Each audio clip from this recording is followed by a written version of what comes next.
Do you often find yourself giving too much of your time and energy to others, only to feel drained and unappreciated? The answer might lie in setting healthy boundaries and understanding the true meaning of kindness. Here is a Zen story that illustrates this wisdom beautifully.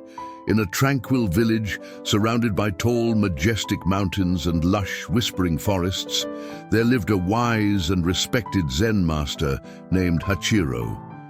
His teachings drew people from far and wide, seeking wisdom and guidance for their troubled lives. One bright morning, a young man named Kenji arrived at the village. Kenji was known for his generous heart and willingness to help anyone in need. However, his kindness often left him exhausted and unfulfilled as people took advantage of his good nature. Kenji approached Master Hachiro with a heavy heart. "Master Hachiro," he began, his voice filled with frustration, "I am always giving to others, but I feel drained and unappreciated. How can I continue to be kind without losing myself?" Master Hachiro looked at Kenji with compassionate eyes and invited him to sit by the tranquil pond near his home. The master said nothing at first, allowing the serene surroundings to envelop them. After a few moments of silence, Hachiro spoke. "Kenji, have you ever observed the way this pond reflects the sky and the trees?" he asked. Kenji nodded, still puzzled by how this related to his problem. "Yes, master, the pond reflects everything around it beautifully." Hachiro smiled gently. "The pond reflects because it is still. It does not move towards the sky or the trees. It simply allows them to be seen. You too must learn to be still and reflective rather than constantly giving of yourself." Kenji frowned, not fully understanding. "But master, isn't it good to be kind and help others?" "Indeed, kindness is a virtue," Hachiro agreed. "However, kindness should not come at the expense of your own well-being. There is a Zen saying, 'Do not be too sweet or people will swallow you whole.' True kindness comes from a place of strength and balance, not from weakness or self-neglect." The master then told Kenji a story. Once, there was a mighty tree in a forest. Its branches were strong, and its leaves provided shade for many animals. Birds nested in its branches, and people rested under its shade. But one day, a woodcutter came and started chopping the tree for its wood. The tree, wanting to be helpful, did not resist. Soon, it was reduced to a stump, and no one could find shelter or rest in its shade anymore. Kenji's eyes widened as he realized the meaning of the story. "Are you saying that by giving too much of myself, I am like that tree, leaving nothing for myself or others in the end?" Hachiro nodded. "Exactly, Kenji.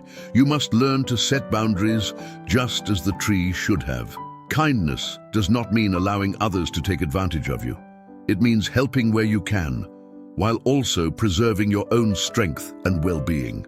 Over the next few days, Kenji stayed in the village, observing and learning from Master Hachiro. He saw how the master interacted with others, always kind and helpful, yet firm and clear in his boundaries. Hachiro never allowed himself to be overwhelmed by the demands of others.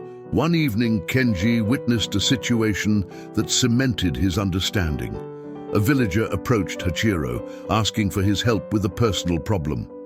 Hachiro listened attentively, then gently said, "I can offer you advice, but you must take responsibility for your own actions.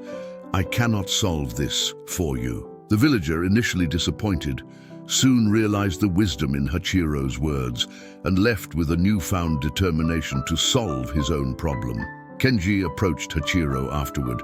"Master, I see now that true kindness involves empowering others to find their own strength, rather than doing everything for them." Hachiro smiled, pleased with Kenji's insight. "Yes, Kenji, remember, true kindness comes from a place of strength and balance. By setting healthy boundaries, you preserve your energy and encourage others to grow." When it was time for Kenji to leave, he felt a sense of clarity and purpose. He thanked Master Hachiro and vowed to practice balanced kindness in his life. As he walked away from the village, he felt lighter, knowing he could be kind without sacrificing his own well-being. From that day forward, Kenji learned to set healthy boundaries. He helped others with a joyful heart, but never allowed himself to be taken for granted.